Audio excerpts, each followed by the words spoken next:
Hello and welcome back to my channel here at Carnivore Scott. It's been a long time since I've made a video and I kind of crawled off into a deep, dark place somewhere else in the internet world and had decided to take a hiatus from making YouTube videos. But here I am. I didn't swear off of them and I don't swear by them. But it is something, I wanted to do. I thought I'd share some things that I've been experiencing along the way here recently in my efforts to regenerate and to reignite my journey towards improved health. So, what does that look like? What does it mean? And how do I go about getting it done? Well, it's pretty basic overall. First thing I'll start with is I rearranged the office. This used to be oriented 90 degrees the other way. We were always looking at the back door. And well, I just decided to change things up. So here we are. And it's going to take me a minute or two to get used to where things are and all the controls because yeah, I unplugged the computer and re-plugged the computer. But anyway, that's neither here nor there. Fat. Well, that's what I'm here to talk about. I'm here to talk about this international fascination with the topic of fat. First and foremost, I have to say and admit that I am over fat. It's what drove me to this way of eating, to this carnivore lifestyle, this ketovore, carnivore, proper human diet, all the other terms that are used, but I am fat. Now, just because I'm a tall fella, just because I'm big boned, it doesn't diminish or distract from the fact. See, there you go. The fact I am fat. And now, how do I define fat? Some people are fatter, some people are less fat, some people are underweight. I'm fat, and I define that by my belly being over my belt by more than I care to admit. That my belt had to get bigger, my pants had to get bigger. And in all of that, it's my personal journey. I'm looking at a lot of you out there. I'm watching a lot of videos, and I see where a lot of us tend to want to interject into your lives and project into your lives. But the truth is, it's the fat in my life. Carnivore Kip has this wonderful saying framed over the back of his shoulder in his videos in his office that says, "The fat in my family tree stops with me." I think that's wonderful. I think Kip is really latched on to something important. That is, it's all about our personal journeys on one level. Now there are multiple levels, we're kind of like Shrek, like an onion. We peel back the layers.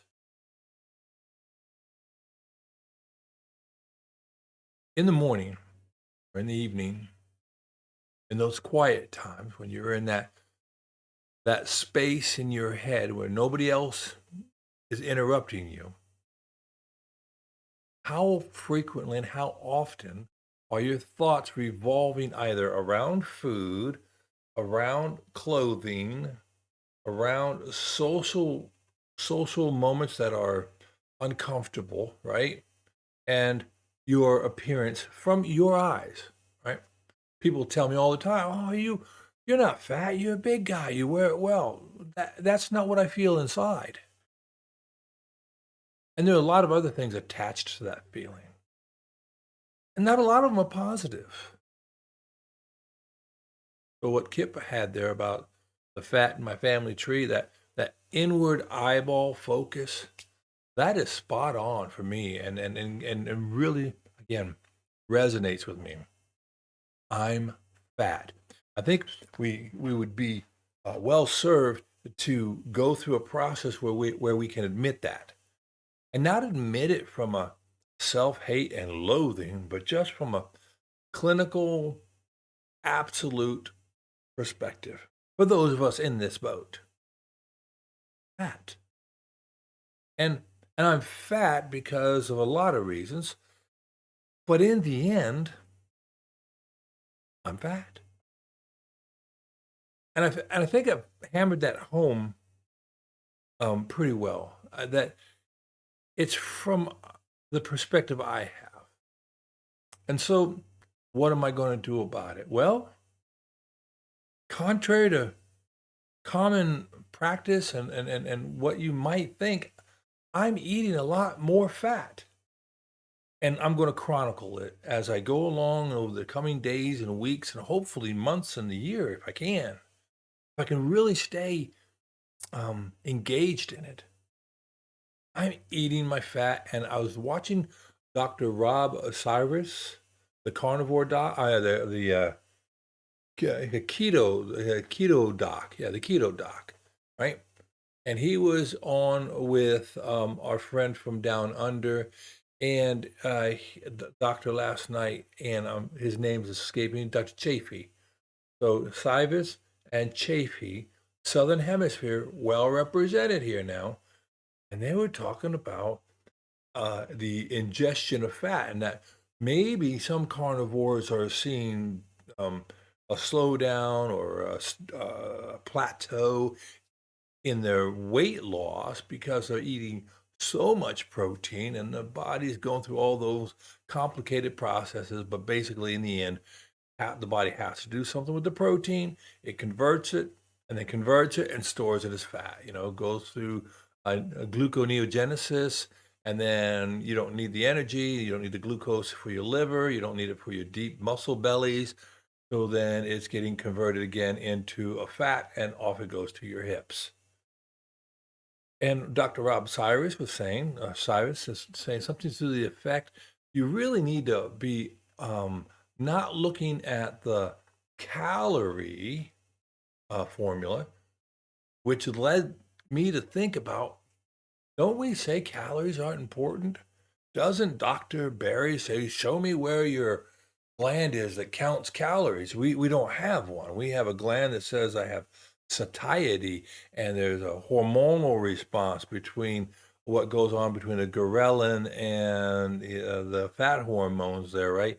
That tell your brain, hey, I'm leptin, I'm satisfied. I think I got that right. But anyway, those hormonal signaling pathways, which in people who are fat, they're probably broken. So the folks over at the steak and butter gang, they're talking about priming and eating a lot of different fats and making sure you get plenty of fat. I'm listening to Todd on the Carnivore Cure and how he did priming and ate hundreds and hundreds and hundreds of eggs and got so tired of eating 36 or 28 eggs or 32 eggs, whatever it was in a day. He just ate egg yolks, but more of them, to make sure he was getting that fat in that he needs for healing for the body. So when I listen to all this, and it's just coming in from the left and the right and day after day, and I'm thinking, so I get out a spreadsheet and I open my spreadsheet and I just start putting out, okay, how much fat is in an egg? And I eat this 80-20 hamburger, and I eat butter. My diet pretty much is butter, eggs, the whole egg, and egg yolks, and beef, and then I eat some other types of meat here and there, whatever, like a hot andouille sausage or something like that. But I'm really focusing. And then when Dr. Cyrus said about getting like a 2-to-1 grams, so aim for no less than a 1-to-1 gram of protein to gram of fat, and maybe even a 2-to-1. But when I was watching them talk about this last night, as Cyrus was saying, our good Dr. Chafee, he exercises a lot. He's pretty robust at his exercises. And so, like Dr. Sean Baker, right? And they're eating all this protein, and then they have a demand for it. They need the protein. They can do rebuilding and doing tissue rebuilding and all sorts of repair in the body from all the heavy exercises. I'm not doing the exercises. I don't think I'll ever be able to do heavy exercises ever again. I've got some disabilities that just won't allow it. Doesn't mean I can't do any. I've been irresponsible doing none, but my protein demands for repair are only those from the normal processes in the body, right? That apoptosis, this planned cell death that naturally happens, right? And other things. So I go in, I eat a whole bunch of hamburger, and I try to shove in a pound of food, a pound of steak, and I try to do another half pound, another half pound, and my body's just going crazy. I feel bloated. I don't feel good. And then my blood sugar's not going down like everybody else's. So I think the problem is I'm unhealthy. I don't know if you know, I'm fat. And I've even mentioned that once or twice before. So in all this fatness, I need to get healthy in my fat health. So, and I needed to get healthy in my sugar carbohydrate because I am a sugar abuser.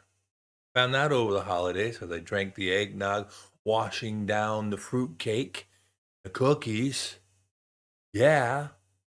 Ice cream. Yeah. Cake. Oh, double. Yeah. So, in one of my macronutrient areas, sugar, I'm addicted. I I have very little control once I start down that path. So I have to watch it. The other macronutrient, protein, gosh, everybody has to have it. You're 197 centimeters tall, almost 6'5" or 6'5". You need to have almost 200 grams of protein every day. It's hard to eat 200 grams of protein, particularly if you're eating beef, not chicken.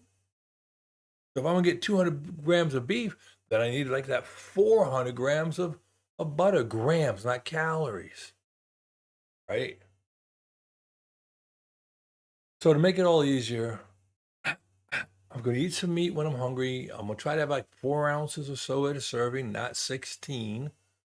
I'm going to have some protein from my eggs and egg white, egg yolk, and from my egg yolks alone, because egg yolks have some protein. And I'm going to drink a bunch of raw egg yolks, and that's totally fine. I'm not worried about Sal and Manila, his two brothers, Sal and Manila coming in. I'm not worried about any of that. I'm going to put them in a bowl like I did today. Now, what I do, I crack them, separate them, and then I have a little wisp, electric one like you do for coffee, frother. I wisp up those egg yolks, and I might sprinkle some salt, and I drink them down. Or I spoon it over my hamburger patties. And we're going to see. I'm upping my fat as much as I can. I'm putting butter. I average about a stick a day of butter, but I'm probably going to move up to about a stick and a half a day of butter, a dozen eggs a day, at least a dozen egg yolks a day, the 80-20 meat, and I have some fat I can put in the air fryer, some beef fat trimmings I can put in the air fryer. Going to hit it, going to hit it, going to hit it. Going to be fat, fat, fat to take care of the fat. And we're going to see what ends up. Now, I can tell you, I know I'm in ketosis. I want to remain in ketosis for as long as possible, and not just ketosis for all the beautiful benefits for brain fog and all that, but just strictly because it's an indication, it's an indice to say that I'm becoming fat adapted. Now, I don't know when I'm going to get fat adapted, but when I do, I'll let you know. And then I think the final thing I'm going to try, maybe you can help me. I don't know how. I'm going to have to do some exercise. I mean, like resistance exercise. And like Dr. Omar does he's an advocate for the sprinting. Not going sprinting yet. I think I'm going to do heavy lifts like suitcase carries or fireman, the suitcase carries. I think I'll try that and just try to lift up something heavy and walk down the porch or the driveway and back up the driveway. and that way I can get some, uh, I don't know, light cardio, but more of a anaerobic workout. Other than that, it's all going to be all fat, all day, every day, fat, fat, fat, to get rid of the fat. So I hope you'll join me in the journey as we go down and explore these various avenues. We'll have some discussions. And I do a lot of lives. I'd like to welcome you all to come in and join me in a live. I like to go live a few times a week. I don't like to go live when the big guys, when Dr. Chafee is going on, or Dr. Barry, or any of the larger groups. But hey, you got to pick a time, right? But come on and join me on one of these live chats, and I like to throw the link out. If you want to join me, come on in and join me. I know that Lindy has joined me sometimes. Todd has joined me. Big Man Alaska, Big John has joined me. Chad has joined me. A few people have joined me. It's not a scripted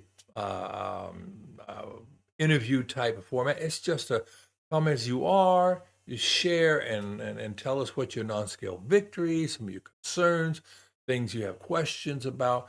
It's an environment that I hope is welcoming, and just a place where we can meet and chew the fat. And with that, I'm not the cat in the hat, but I'm going to let you go. Take care. Thanks for coming by, and I hope to see you in the next video. Bye-bye.